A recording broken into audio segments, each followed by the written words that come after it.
It's my great privilege to talk about one of my favourite subjects to teach with regard to organisations, and that is culture. And culture has become really a big word in recent years organisationally. There were, of course, always elements of culture that we were aware of or teaching about. Perhaps we were teaching missionaries, particularly in the church world, about cultures of other lands. But in the last 50 or 60 or so years, there has been this realization of the power of culture in organizations. And no less, the church is really affected by this as well. And one of the famous management consultants in America coined a phrase that culture eats strategy for breakfast. What that means is that if you don't have your culture sorted out, it doesn't matter how good your strategy is, it will be eaten up by the culture. Because you have a culture in your organization, there is no question about that. The question is, however, are you leading it? And is it the culture that you need at this stage or this season in your organization in order for you to produce or provide the product or the services which you have planned to do and which are embraced and included in your vision? So I thought we'd just start here with a couple of very simple definitions of culture. The first one is just a fun one: the way we do things around here. That's a good description of culture. It actually includes a word which I think is really, really important for us as Christians, and that is the word way. And we'll be having a look at that in a moment or two. There's also another definition which I like. It's a lighter definition: the stories we tell ourselves about ourselves, because wrapped up in all of our stories is our culture. The people, the things we do, the things we love, the things that we put a value on, the things that we highlight, the things even that we are opposed to, is wrapped up in our stories. And again, what we have here is that our Christian faith, of course, is passed from generation to generation by stories. We wouldn't even have an Old Testament if it wasn't for the storytelling culture, the narrative culture. And of course, Jesus himself loved to tell stories. So wrapped up in those is our culture. And then perhaps a slightly more detailed one is the thoughts and beliefs, traditions and practices by which a people group cope with their world. And we see that very evident geographically with ethnic groups perhaps, and the way that they use the produce of their land. They respond to the climate, and very often there is a culture that emerges out of what is found in the land, and that produces a lot of the culture which is associated with that ethnic group. So these are just some simple definitions of culture, of what we're actually talking about. And I love the thoughts, beliefs, the traditions and practices. Again, it really is the language, isn't it, of the church, of the Christian faith. So that's just a simple introduction, and let's move on from there and look at the subject of kingdom culture. Now, what I've done here is I've done a little heaven and earth division. I love that. I love that we were taught to pray on earth as it is in heaven. And really, in terms of culture, this is a great place to start. I wish, of course, that the word culture, the Greek kultura, was somewhere in the Bible, but it isn't. And so the closest that I've really come to finding that is that in Peter's epistle, he talks about us becoming partakers of the nature of God. And I really like that. And it for me wraps up and sums up the culture of heaven. Let's just take one, for instance. If the nature of God is good, then that should be our culture that we experience and that we multiply and that we live in on earth. So what we have in heaven is the nature of God, and we are partakers. What an extraordinary truth that is. We go from being made in the image of God in Genesis to being partakers of his nature. And if you just stop for a minute, perhaps just pause and think, what is the nature of God? You start to realize the cultures that we should experience here on earth. Things like joy, hope, faithfulness, grace, empowerment, and of course the very fact that he is present and that he is healer and that he is generous and he is creator. Once you start tapping into those, you can start to tap into the cultures that are available to us in our lives on earth. And then what I've put underneath there is the way. Now, I actually only recently just jumped on this and included in this in my teaching on culture. But here's what I realized. I realized that there in the New Testament, we see that the Christians were known as the way. And what a great connection to the way we do things around here. And of course, Jesus, he is the way, the truth, and the life. And what do we want to do? We want to have a relationship with Jesus. We want to become more like Jesus. And we want to do the things that Jesus did and live the way that Jesus lived. That divine nature. So the way actually is another way of describing our culture. Jesus is the way. Christians were known as the way. Paul was known for persecuting any who were of the way. And this is another, I think, helpful way for us to see culture, the way we do things around here. So the thoughts, the beliefs, the traditions, the practices that we have embraced through the Old Testament, through the life of Jesus, and now passed down from generation to generation, there is a way that we do things, and that is our culture.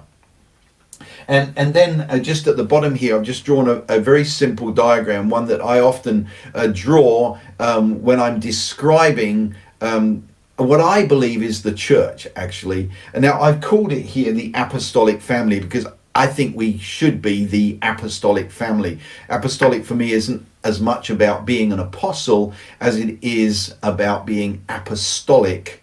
And Jesus is the first apostle. So if, again, we follow him, we do what he did, say what he says, go where he goes, then we are apostolic. And our assignment is to bring heaven to earth. And what I would say it is we're bringing it through the organization, through the manifestation of the church on earth, the apostolic family.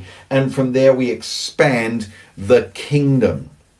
And so what we have here is we have the divine nature. We are partakers of the divine nature. And we get to bring that to earth, and we live the way. The Christian way of life would be another way of saying that. So you can start, I think, to see that we have this picture of culture which is directly related to bringing heaven to earth. One of the things that I have said quite a lot is that I believe that culture is to the apostolic what a doctrinal statement is to a denomination. Now, don't get me wrong. I have no problem with denominations. I have no problem with doctrinal statements. But at times, I think they have ended up and resulted in division where we've gathered around what we agree over. Whereas the apostolic, actually, I believe, is about us gathering around relationship.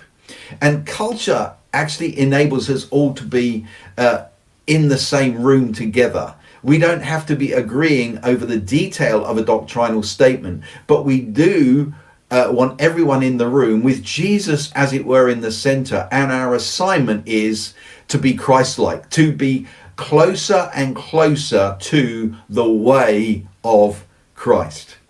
So that's a beginning of a picture of defining culture, and then looking at what it is that we're saying in terms of our Christian lives and our Christian walk. We are partakers of the nature, and we get to bring that to earth, and it results in our way of doing things around here. And then recently, I was looking into a little bit more detail about culture. Where does our culture come from? And I read something, and it just struck me as such a great encouragement for us, because I actually first read this cultural framework in a completely non-Christian context. But as I read it, I realized that actually it translates to our context, and it possibly makes us more powerful in this area of culture than anybody else. Let me explain why. Cultural framework starts with beliefs. One of these 6 elements that I put on here. We're not going to play Trivial Pursuit, although it looks a little bit like that, but I thought it's helpful to draw it that way. It starts with beliefs. Now, I know that there would be other groups of people who would have a strong focus on beliefs, but surely that is very much us, isn't it? And actually, as we'll see in a couple of different ways, culture starts in the mind. It actually doesn't start with what we do. It starts with what we believe. And so we should be world leaders, shouldn't we? We have a solid belief framework to start with. So part number 1 of the cultural framework is beliefs. What do we believe? And then these would not necessarily be in any order, but you can immediately see, I think, as we go round this circle, how powerful our Christian history and traditions are. Here we have history. We have, is it not the most published, printed, sold, read book in the history of mankind? The history of the Christian faith, the Old Testament and the New Testament. We have a solid history, documented, passed down from generation to generation, translated, of course, into most, I believe, of the languages of the world. If history is a key part of our cultural framework, then we have great strength there as well. And then we see here heroes. Both, I would say, heroes within our Bible and heroes ever since. Our whole Christian history is filled with heroes. And they're another part of the influence. Who would you be saying are your heroes? Would it be the Evan Roberts? Would it be the General Booth, the John Wesley, the John Whitfield, the William Wilberforce, or perhaps across into America, we would find some others, perhaps more modern day ones. Amy Semple McPherson, Catherine Kuhlman, John Wimber. We have our history is filled with heroes, as well as the heroes in the Bible. There are the heroes of our faith, of Reformation, of revival and Renaissance. What rich history we have filled with these great heroes that we can pull from their lives. So we start to see where our culture comes from and the framework that it's built on. And traditions. What other group of people is stronger in traditions? Our sacraments, of course, our feasts, our festivals, these great traditions of our faith. Our culture comes from those as well. Another piece of our framework. And then the network. Now, when this was written in the secular book I was reading, it just said the network. We have the great global network, the church.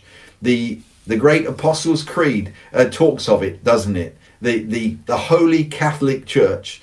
And what a network we have around the world. Is it 2? Is it 3 billion believers around the world? What an incredible network we have, which again is part of our cultural framework. And then stories, overlapping with heroes and tradition, but we have the stories, don't we? And of course our stories are testimonies, and our testimonies, as Revelation says, the testimony of Jesus is the spirit of prophecy. We are rich. Our cultural framework is rich, and perhaps we are one of the richest organizations on the planet in this area. So my question, my challenge would be, should we not be the leaders in the culture? Should we not be, as it were, the head and not the tail? Culture is very, very powerful, and our Christian faith gives us a cultural framework which gives us, again, a great strength, a great foundation. And now what I want to do is I want to talk about the power of culture. And this is one of my favorite elements to talk about. The culture is exceedingly powerful in your organization. I've already said you have a culture. The question is, are you leading it, or is it leading you? You will have a culture. Your people will create a culture. But the key is for us as leaders to be leading the culture. Otherwise, the culture will sabotage our strategy. As Drucker said, culture eats strategy for breakfast. So the first place I always go with culture is that culture enables things to grow. And we can see this in the, as it were, in the natural. I love the illustration of the Petri dish from our science lab days, that Petri dish was filled with agar, which was a culture. And in that culture, things grew. Of course, one of the most famous stories in medical history is that in a Petri dish, the good and the bad grew. But out of that, of course, we found penicillin, one of the great discoveries of all time. The picture, though, is that culture enables things to grow. One of the challenges, of course, is that we don't want the bad stuff to grow. I actually believe that one of the hesitations in the church and our history is that at times we have been afraid of creating a culture that causes things to grow because we don't want the weeds to grow. And I love the illustration that Jesus created a culture, that incredible culture of empowerment and freedom with his 12, a culture that would raise 11 world changers, but would raise one Judas. And I've heard people say, perhaps we have been so worried of raising another Judas that we have resisted creating the culture that raises the world changers. But it is the culture that enables that, a culture of freedom, a culture of encouragement, a culture of empowerment, a culture of risk, a culture of faith, a culture of believing the prophetic words. That culture enables things to grow. And I often say, Jesus said he'd take care of the weeds at the end of the age. Perhaps he was talking about this illustration as well. And of course, the other aspect of culture is that we cultivate, don't we? We cultivate the soil.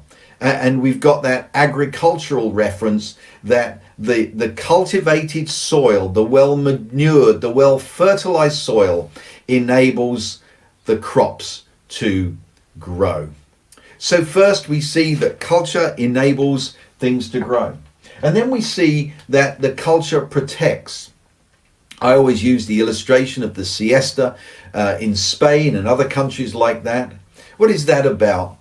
Well, it is that the people of that country realize that the hot sun, that noonday sun, is not good for us. And so they take a 2-hour siesta in the middle of the day, and they put the shutters down and they rest and they shut their businesses and they stay open a little later in the evening. And you have that beautiful Mediterranean culture. It's a culture that was birthed out of protecting the residents from the harsh effects of the noonday sun. And one of the great phrases that's been around for a long time is mad dogs and Englishmen stay out in the noonday sun because they don't understand the harmful effect. You see, when we create a culture for our people of protection, it is to protect them from the harsh effects of life on earth. See, we are heaven dwellers, aren't we? We are seated in heavenly places with a temporary residence, as it were, on earth. And we need to be protected from, as it were, the noonday sun. And so culture protects. when I was walking through my cancer journey, I was so grateful to be in a culture of the goodness of God. It protected me from the harsh effects of life on earth, where people would say things like, well, God sent you cancer to teach you a lesson. That's not true. God didn't send me cancer. He sent Jesus to teach cancer a lesson. I was in a culture that protected me from the negative influences. And we have that all around us at the moment with this pandemic. We need to be protected. I don't believe that God sent it, but I do believe that he will use it. He's just very good at using trash and turning it into treasure that people think God must have sent the trash. And so we create a culture that protects us and protects our people, as it were, from the harsh effects of life on earth. And then we have seeing and perceiving. There I use the telephoto lens. I love photography. And what you do with photography is you move lenses backwards and forwards inside of the lens to bring the subject into focus. And sometimes everything else is blurred out. And I love those pictures where only the one subject is in focus and the background is blurred. And in many respects, that's one of the things that we get to do with culture. You see, again, using the illustration of the goodness of God, we get to see what's right with the world, not what's wrong. Joshua and Caleb went into the promised land and they had their lens and they saw big fruit and small devils.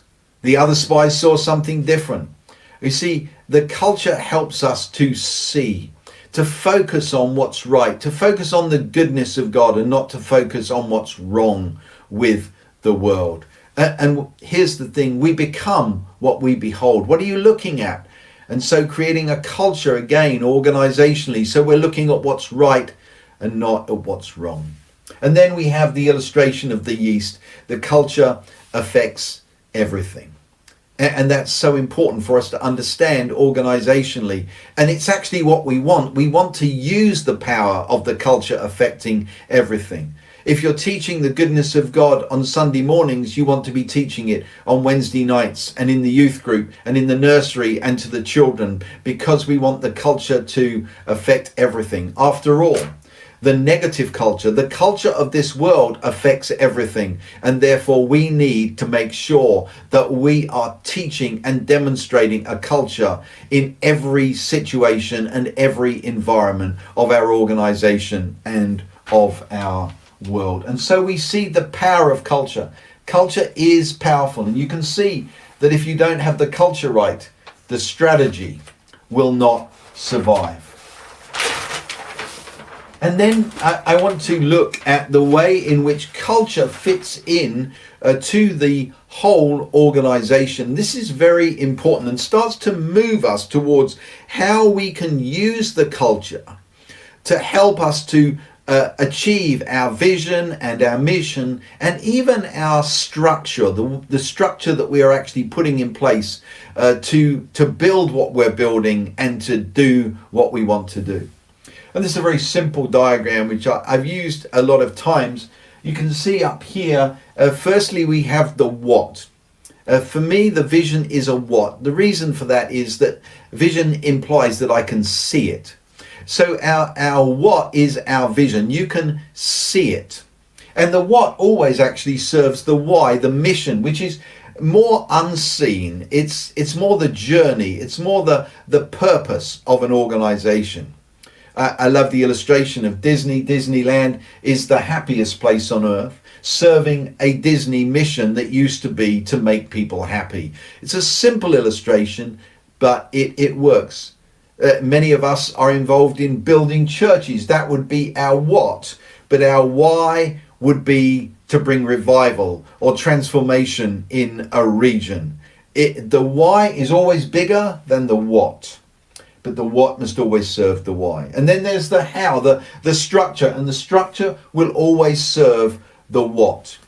In a structure that doesn't serve a what actually becomes bureaucracy and serves itself. But I'm not talking about those elements in this talk. I'm talking about the culture.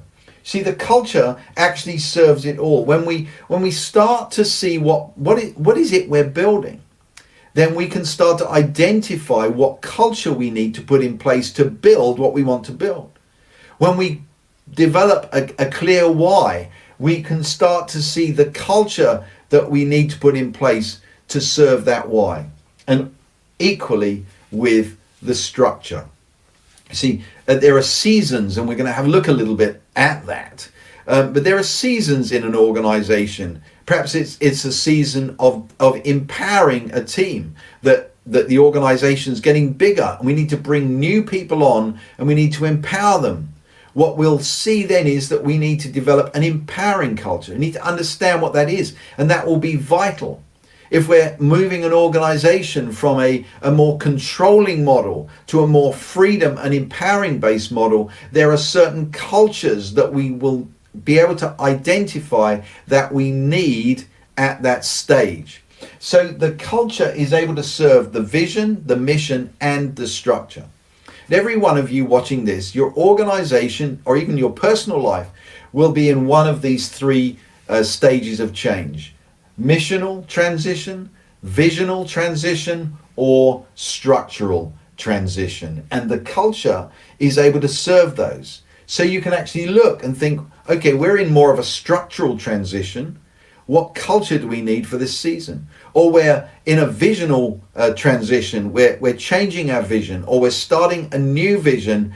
You can start to take the culture and target it at that particular transition. So we see here that the culture enables the organization's what, why, and structure, and it serves them. And it's very important for us to understand that. And it's another aspect of the power of culture.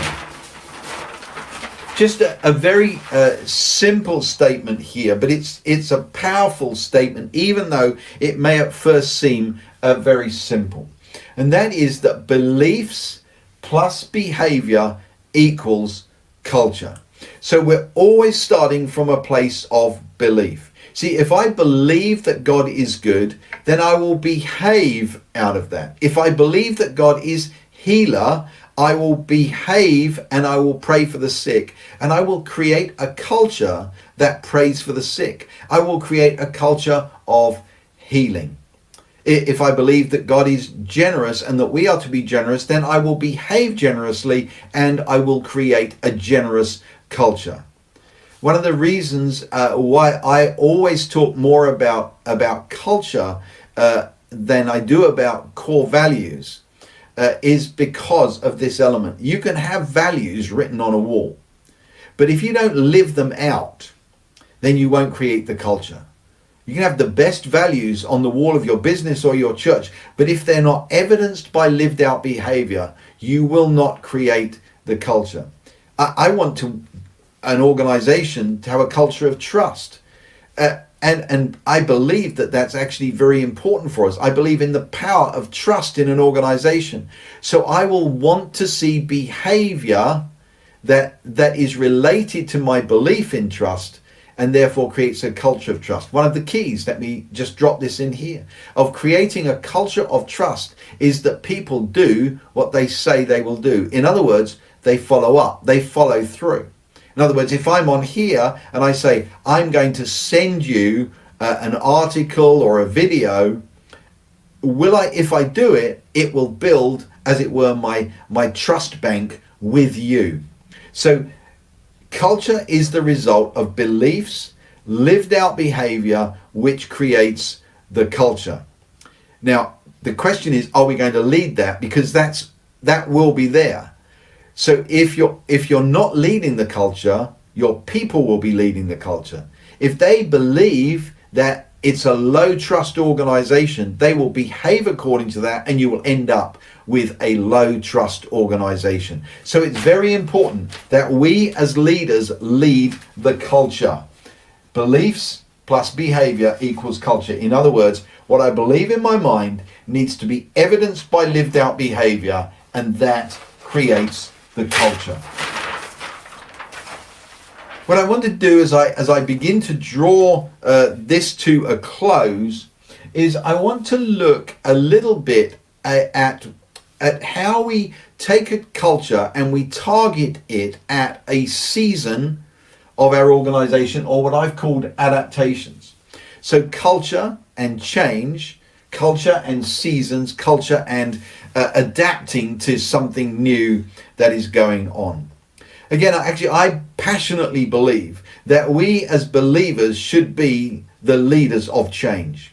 Our assignment on earth is change. We joined the Christian faith because our lives were changed, and we pray on earth as it is in heaven. We pray for change. We believe in change. We see verses in the Bible, can a nation be changed in a day? We are actually instructed, change the way you think. And culture and change go hand in hand. But what we've seen in recent years in our world is this rapid speed of cultures being brought into our lives, and they affect us. The question is, can we develop cultures that are kingdom cultures, that are more powerful than the cultures that we see around us? Secularism would be a great example, where what we've got is the secularism belief, and it's resulted in behavior. You can do what you like, some of which has really got quite out of control. I'm sure that most of you would agree. So the question becomes, how do we reverse that? How do we change that? Because we've got a secularist culture. And what we need to do is we need to be leading the culture. I heard somebody say recently that secularism is people want the kingdom, the benefits of the kingdom without the king. What does that mean? We need to put the king back in the kingdom. And I would take that further. We need to put Christ back in Christianity. People want the virtues of Christianity, but not the Christ. And people want to save creation, but they don't want to acknowledge that there is a creator.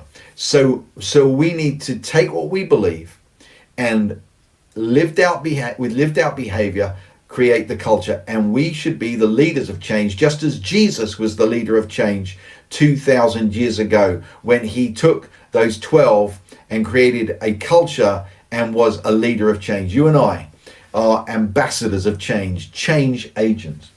And I've just put on this chart here a few different seasons just to help you with your view of your organization. Let's have a look at the first one here.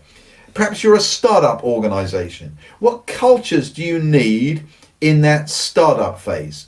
Now, you may well need some things like creativity and the spirit of entrepreneurship, perhaps, although it's likely that you've probably got that because you've got an idea, you've got a vision, you've got a dream, you've got something that hasn't been done before beating inside of you. So if you're in the startup phase, of course, of a church, maybe it's starting in a home. One of the key things that I always teach is focus on cultures that are relational, that bind a group of people together. Because later on, that will be one of the places that will be most challenged. And even if you do build it at the beginning, it can still be challenged. But how strong is that initial relational connection? So a culture of relationship, a culture of family, a culture of belonging to each other. And what you're actually doing is putting in an organization right at the beginning this sense of shared origin and identity and family and connection. So if you're in startup, one of the things you can look at, there will be others, but one of the things that you can look at focusing on is the relational elements of culture. Or perhaps your organization needs some strengthening. Perhaps it's been through some stuff. We'll actually see it again down at the bottom here. But if you've been through some stuff, then a lot of the culture that you need to emphasize then will be the more foundational culture. What I would say there are things like joy and hope and honor and trust and faithfulness. Just putting those foundations back in place. They are keys, especially joy and hope, keys to strengthening an organization. Perhaps some things happen and people have been disappointed or offended. So stepping in with honor. Perhaps there's been some sort of moral fall or something like that and people have been shaken. It's a great place to come in with joy, hope, honor, and love. And I'm not listing them all, but what I'm just trying to illustrate is the season of your organization will invite an emphasis on different cultures. And then perhaps it's a visioning season. Perhaps you've got so far, but it's time for some fresh vision. What cultures do you need there? Well, I would suggest there that you focus on the more supernatural elements, the revelatory, the supernatural, the prophetic, the dreaming, and you create a culture.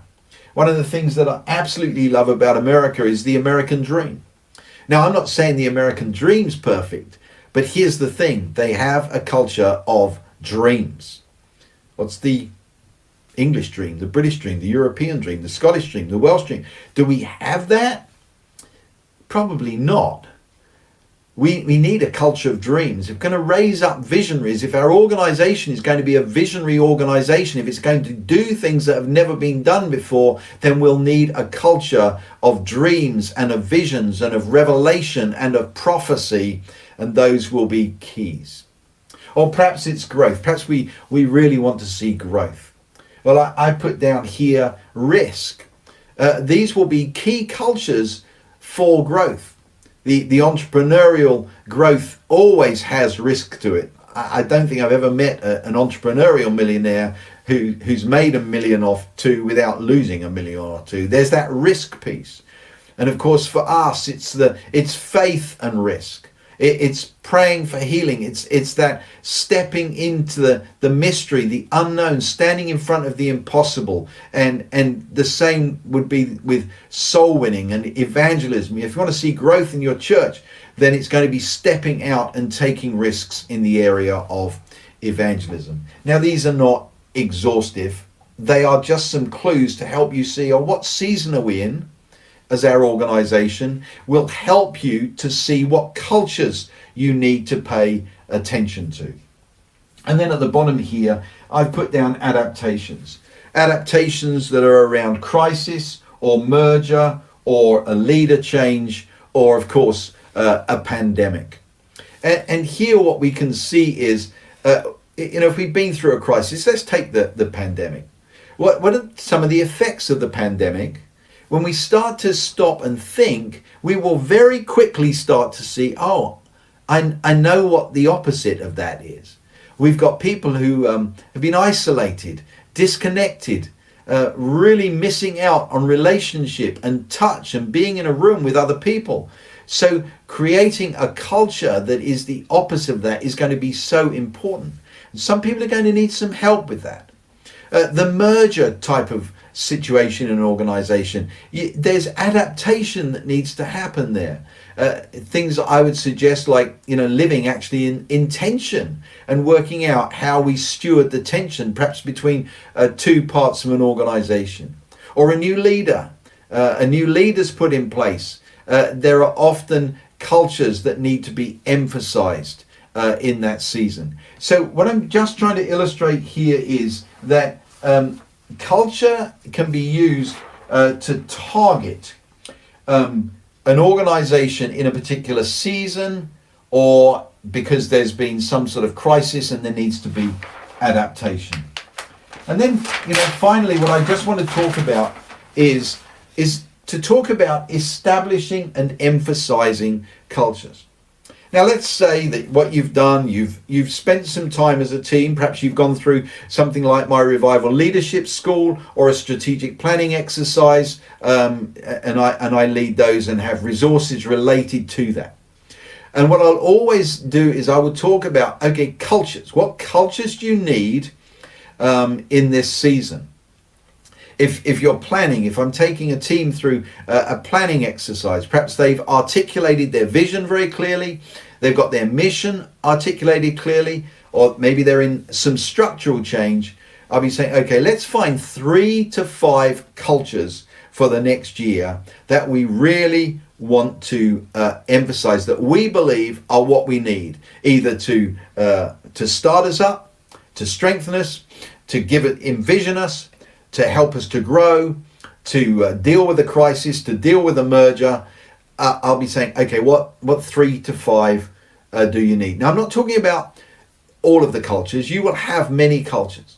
Hopefully you've got cultures in your church or your organization of generosity and valuing the presence and hope and joy. But what happens is you're in a new season, or you're developing the new strategy. So you pull those ones out and you say, we're going to emphasize those for the next year.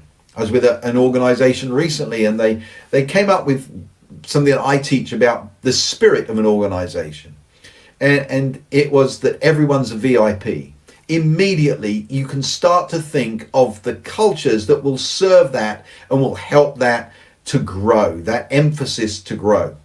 So you take the 3 to 5, and it's going to depend, but it could be, valuing the presence. Perhaps you really want to improve in that area, or the goodness of God, or empowering people, or a value for the word and revelation, or salvation and righteousness. So you take your 3 to 5 cultures, and then one of the things that I encourage organizations to do is find your culture champions. Who carries that culture? Who's able to talk about that, articulate it? Who demonstrates it? Yeah, I mean, it could be any part of the organization, but find the champion and give them permission to be the culture change champion of evangelism, risk, hope, joy, the entrepreneurship, whatever it is. So find your culture change champion for each of those and empower them. Tell your team, I've empowered this person. Get them to share stories. Show that they have a history of this culture. And then what you want to be doing is repeat the message. Just keep repeating the message. And I was in a church that for 10 years, every Sunday morning said, God's in a good mood. Repeat it. And then demonstrate it. Find ways of demonstrating it. Bring people up and tell stories that are related to that culture, that demonstrate the power of that culture in somebody's life, or in a department, or in a business, or out on the streets. Demonstrate it. And any chance you get, if you're talking about a culture of honor, demonstrate it in your meetings. Honor people. If you're looking for a culture of generosity, find ways to demonstrate it. I love on Father's Day, the church that we were a part of always got the single mums who didn't have fathers stand up, and we would give money to the single mums. It's a wonderful thing to do. It demonstrated honor. It demonstrated generosity. So demonstrate and teach. Get different people to teach it. Have that culture taught from different emphases. It's great to have the apostolic emphasis, the prophetic emphasis, the evangelistic emphasis, the word-based emphasis, the pastoral emphasis, perhaps the emphasis from the marketplace, the emphasis in, what does that look like in government or business or education? So you teach, and then it's about simple, continuous repetitions and reinforcements. And our Jesus was a genius at that, wasn't he? That's his language. It was repetitive. See, here's the thing. A culture is passed from generation to generation by education. And we learn best by multimodal, in other words, being stimulated both visually and audibly. We see, we hear, we get people demonstrating, we get people telling stories. And so we learn multimodally, and we learn by repetition. So don't be afraid of repetition. And I have said this for a long time. I can change your organization with one culture and with one behavior. I can change, it doesn't have to be a Christian organization. I have a friend who did this in a hospital. And it's simply this. If you want to create a culture of good news, of course in our language we would be talking about the goodness of God, but just good news. Start every meeting that you have in your organization with good news. The hospital can start every day with who went home? Who went home earlier than you expected? Who got better quickly? Who was mobile after their knee replacement surgery quicker than somebody else? You start every meeting with good news. And before you know it, people will be focusing on the good news, and you will have a culture of good news, and people will be saying, this organization is full of good news.